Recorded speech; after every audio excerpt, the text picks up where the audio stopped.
Hello, everybody, and good morning to everybody back in the United States. I guess good afternoon to the folks assembled.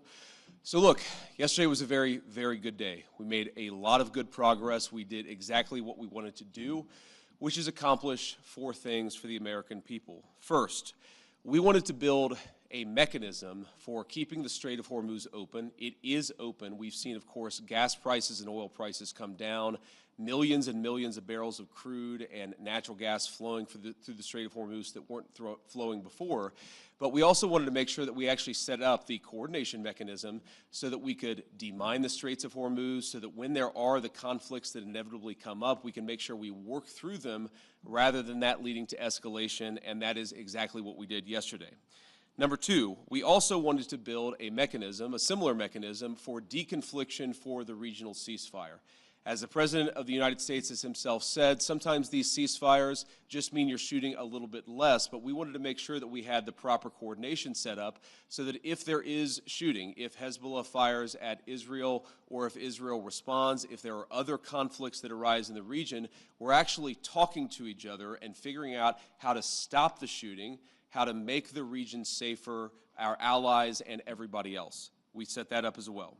Number three, and this is probably what we're most excited about as Americans, the Iranians have agreed to invite IAEA inspectors back into their country. That is a major milestone for the American people and the first step in permanently denuclearizing or permanently ending a nuclear weapons program in Iran.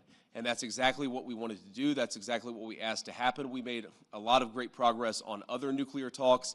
And that leads me to the final thing that we wanted to accomplish, which is actually set up the process for the technical negotiations that will follow. Our teams working with the Iranians, the Qataris, and the Pakistanis made great progress yesterday. They will continue to work at the technical level with the teams here in Buergenstock, and then those technical negotiations are going to continue over the weeks and days to come. We wanted to set up a structure for that so that you could have proper political oversight, but obviously, as much as this place is very beautiful, I can't stay here for the next 60 days. I'm about to go back home to the United States, but the technical teams are going to be working with proper oversight to make sure that we're accomplishing the objectives that matter for everybody. So those are the things that we wanted to accomplish. We came here, we did exactly that. The way that I think about it is very simple. We laid a very good foundation for a successful final deal. The final deal is the house. We set the foundation. We haven't built the house, but we've laid a successful foundation to get to a good place for the American people. I think it's important for all of us to appreciate how much was done, but honestly, there is still a lot to do as we continue to make progress on the nuclear talks, on the economic talks, as we continue to demine the straits and ensure that that flow of traffic continues to pick back up. A lot of progress, but still some work to do, and we're very committed to doing exactly that. So with that, I'm happy to take a few questions from guys in the audience. I appreciate you guys being here. Let's start with you. Thank you, Mr. Vice President. Did the President's threats yesterday really throw a wrench in negotiations? There were reports that the Iranians walked out at one point. Can you just clarify and tell us what happened? No, they didn't throw a wrench in the system. The thing with the Iranians, yes, they did threaten to walk out, or at least there were social media threats that they would walk out. But we were negotiating well past 1 in the morning yesterday, so they didn't walk out. And their technical team is still here in Buergenstock working with our technical team actually as we speak, though I imagine maybe some of them are taking a break to watch this news conference. But look, what we told the Iranians yesterday is, when you guys engage in what us millennials might call trash talk, you can't expect the President of the United States not to respond and not to correct the record. So when they say things that aren't true, the President is going to respond to it. I'm going to respond to it. Americans are going to respond to it. When they make threats that aren't rooted in reality, they have to accept that the President of the United States is actually going to set the record straight. That's all that happened. So yes, there was a little bit of threatening, there was a little bit of whining, but at the end of the day, the talks continued and we made great progress. On the nuclear inspectors, when do you expect them to be welcomed into Iran? Is there a time frame that you guys are looking at? And also in terms of when we could see this entire conflict end, do you think this can end by the midterm elections? Well, look, right now the conflict is in a ceasefire, and certainly our hope is that we get to the final deal and a permanent settlement. But right now, I think we've made great progress, and we should all celebrate that. In terms of when the nuclear inspectors are going to start, it's funny, we were trying to call some of the inspectors last night around 2 in the morning. As you can expect, Not many people were answering their phone at 2 in the morning. I expect that will happen at the minimum this week, but we think even some of those conversations with the inspectors and with the IAEA could happen as soon as today, but I haven't checked in with our team since we made that 2 a.m. phone call to some of those inspectors. Sorry. Mr. Vice President. Thank you, Mr. Vice President. Did you, going in, expect the Iranians to make Lebanon as much of a linchpin as they ended up doing?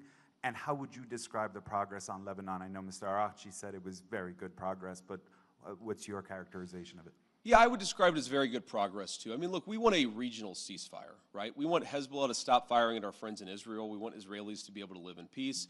We also want to make sure that, you know, when things happen, they don't spiral into a broader escalation.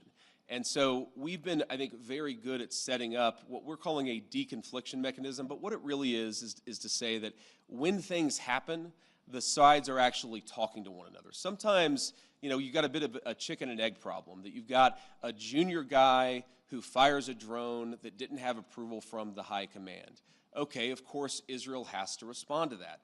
But then sometimes that response, we could actually have a better and more peaceful situation if Israel responds in the context of a conversation that's ongoing between Hezbollah, Lebanon, Israel, and other partners in the region. There really hasn't been a mechanism to have those discussions until basically around 4 p.m. yesterday, Buergenstock time, when we set that up. So what we're trying to do is to say, first of all, Israel and every other nation in the region has the right of self-defense, but we want to make sure that everybody has that right of self-defense in the background where we're talking about how to de-escalate these conflicts rather than spiraling out of control. Sometimes what will happen is that if the conflict spirals out of control, that's worse for everybody's self-defense and worse for everybody's security. So we've actually got the process in place to ensure that that escalation doesn't happen. Now, I will say you already see the fruits of that. Over the past 24 hours, it's probably been the most peaceful that we've seen the situation in Lebanon. The previous 24 hours were pretty good. Obviously, there was some shooting about 72 hours ago. So this is a work in progress, but what we've done is actually set up the operation so that we can ensure it doesn't spiral out of control in the future. Does the U.S. want Israel to withdraw forces from southern Lebanon?